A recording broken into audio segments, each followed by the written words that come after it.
Laura Cook again. I'm going to continue our recording in regards to the power slides. We are actually on the effects of disorders and the brain. I want to go over some of those things that happens during an eating disorder. You can have some cloud judgment. Um, you can have increased symptoms of depression, increased symptoms of anxiety.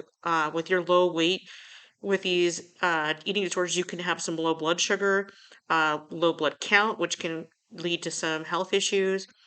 And then hormonal imbalances, loss of muscle mass, and loss of bone density, as well as low oxygenation into the brain, chemical instability, and along with those hormones that are not being produced correctly due to the fact that you're eating properly and have malnourishment. Now, that malnourishment can take up to 6 to 8 months of medical treatment to reverse or recover from. The body can suffer in that point where they have significant organ damage. So a lot of these treatments coincide with medical clearance, and it could be as little as, just following blood work and giving supplemental nutrition and minerals or hormones or even blood products to being severe in their severity and having to be hospitalized for treatment for these things. So eating disorders can affect the entire brain, which will affect cognition and the ability to express yourself, emotionally temper yourself, and different aspects of that. We'll go on to the next slide, which is slide 8, treatments of eating disorders. Now, eating disorders can require psychological treatment. There isn't a single one that doesn't. It's recommended that you be diagnosed specifically and maybe get some cross diagnosis and see if maybe there's some anxiety or anything else associated with the reason behind the eating disorder or something that's been a traumatic event that needs to be addressed through therapy. And there's not always one which is better than the other. A lot of times this yields better results if people have multidiscipline type treatments where they're being seen for their anxiety, which may need some medication to help with impulse or therapy and talk therapy, group therapy, and different types of therapeutic measures that are paired with medications. It's not just one quick fix situation. And the biggest treatment that comes to the medical aspect of it is correcting whatever is going on with medication or like we talked about before, supplementing nutrition or reversing malnutrition in order to get them to a point of health to where the actual psychotherapy can be beneficial. And sometimes that can go together. Sometimes it mean, like we talked about before, they may actually need treatment medically prior to having that therapy. But there are support systems throughout admission in hospitals that they can get them counseling and such that can coincide and then get them to the next step if they need inpatient treatment. The types of treatments for eating disorders can be various. So, cognitive behaviors, the therapeutic translation, and diagnostic treatments. Uh, Identifying the person's association between food and esteem can sometimes help, and this type of therapy will do that. And the clinicians that are trained to identify different types of eating disorders can see what the various causes are of the disorder, if it's whether it's something that's happened in trauma of childhood, being malnourished or lack of food resources, or food counseling to monitor and mentorship for behavioral issues. Like, say, there's a female that has a precise, you know, insufficiency where she feels this esteem issue that caused her to be bulimic or anorexic or any of these various types. The counseling can help kind of pinpoint some of those things and give them some coping mechanisms to steer them to the right direction as to how these therapies will work. Again, we'll just list some things. There's things like group therapy, being around your peers and identifying with others that have the same issues. Hypnosis, which isn't something that, if you have a psychiatric problem, is a qualified therapy that works, but can be used therapeutically to enhance esteem and affirm positive behaviors with combination of multi-system behavioral therapies like we talked about, medical diagnosis and testing, blood tests to make sure that the nutrition is correct, the medications are working correctly, hormones are correct, medical diagnosis of other things. If maybe you have something like Crohn's disease, that is a actual physical disease of the GI tract that's causing the person to feel discomfort every time they eat and causing the habits that they're having that was underlyingly never diagnosed before.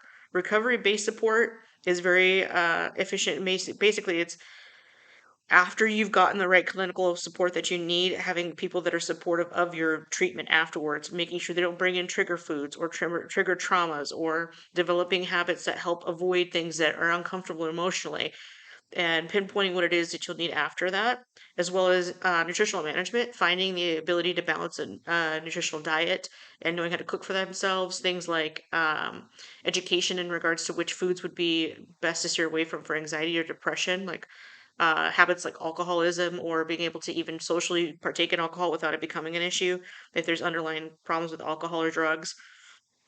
Interpersonal psychotherapy, basically, that's how you relate to other people and you're with your disorder, and that's helpful to talk through to make sure that there are things that you know that you can speak about and be in person with others without causing a conflict with what's going on with your therapy. Adolescent-based therapy is very important for our younger population because we do see that this is prevalent in younger adolescents, and being able to talk to them on a talk track in which they understand, as well as facilitating appropriate therapies for their age range and what their chemical base is, because obviously adolescents are still developing and hormonally changing. And then the focal dynamic based therapy, where we're really honing in on one or two things and making sure that it's focused on what the patient needs. Etiology, this one's a little bit harder of a slide, and the reason is that it's full of a lot of different statistics. Statistically, 30 million Americans suffer from an eating disorder and primarily exhibit the onset in adolescence. So that's where it derives from. And commonly, this is females. 1 in 4 females are diagnosed over males, so it's a very smaller, much smaller ratio than males. Race and sexual preference play a role as well. We find a lot of heterosexual females in those developing adolescent stages are more pinpointed for having bulimia and anorexia. And about 50% are Black males out of overall the Black population, as well as 48.1% of Asian, Hispanic, and Caucasian youth as a whole. So a little heavier on Black male teens. And then mostly, like we spoke about before, heterosexual youth that are female persuasion have a harder time and are more diagnosed. Now, that just tells us the population of people in which are having issues, and what studies show it's less likely for certain ethnicity groups to have it. But we also have to take into consideration that the minority groups who aren't getting the resources for nutritional education or aren't have the availability or resources for food due to poverty or abuse and things like that can become a huge target for where population is affected by these type of things as eating disorders. We'll move on to our next slide. I apologize. Give me just a moment. For prognosis.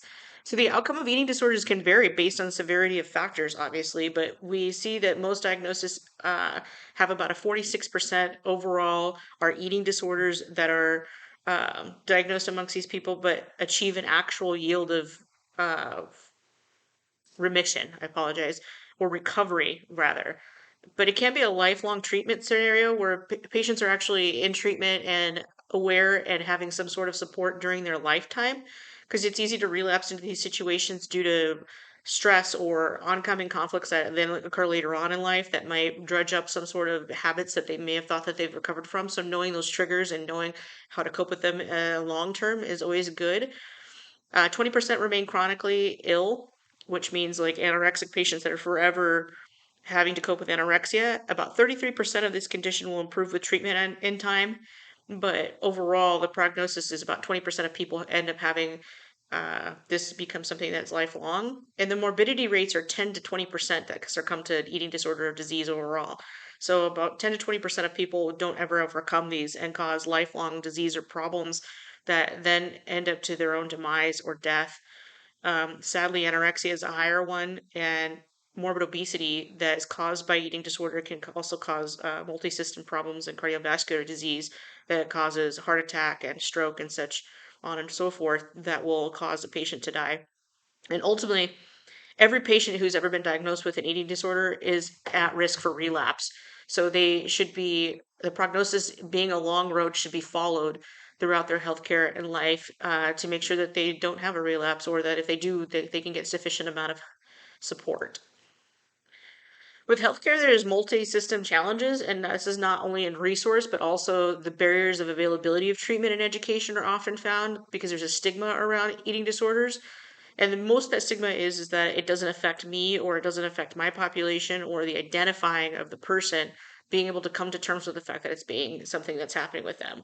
And there just should be a no blame treatment type of situation where you try as a clinician to make sure they understand that this isn't something that is their fault or their parents' fault or anyone's fault, but it is a task at hand to be adopted into a part of life, and that they get care that is autonomous and that they get to make the decisions for themselves, but also with guidance and the correct psychiatric help that they need. And that when they mean by no blame, we won't want to place blame on any one person or any one thing to help them kind of get through and accept the challenges that they face. Effective treatment and education is essential. Now, the American Heart Association outlines 13 different essential factors for having good cognitive health. And obviously, we know that cognitive health means that you have to support your psychiatric help as well, because if you don't have good cognition, you can't support yourself throughout all the other aspects of your help. And they have crucial guidelines for maintenance, and I've kind of listed some of them. It's maintaining blood pressure and health, as well as making sure that we are taking care of our cardiovascular system and that they are getting good nutritional value in the things that they're consuming to maintain blood sugar, and all these affect the brain. So those 13 listed crucial factors will help relate to other things and magnify health overall to optimize cardiovascular health, brain health, heart, and most all of our organs are inflicted by not having good nutrition.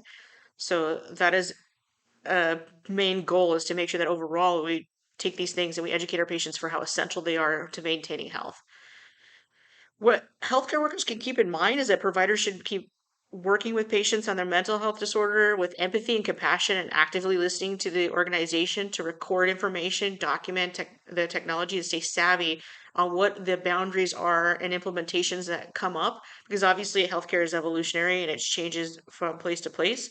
Then this should come with a place of listening to your patient and making sure that you're asking them questions that will help them maybe uncover some of the details of what's going on in their life to try to get them the correct resources and help. So reassure them that you're going to do everything you can with information and resources as a practitioner or clinician, depending on your level. Avoid confrontation, and most of all, just be a supportive ear. This last video is a video from 1999 called Girl Interrupted. It is a very volatile video, but it briefly shows several different forms of eating disorders and behaviors of lack of self-control, hiding food, misuse of medications and swapping of medications in an inpatient facility to barter with other patients as coping mechanisms to deal with some of the trauma and things that have gone on. And it just briefly goes over some of the aspects of things that we've talked about and their severity. I think it's harder to see, but easier to digest once you know what it is that eating disorders kind of can look like.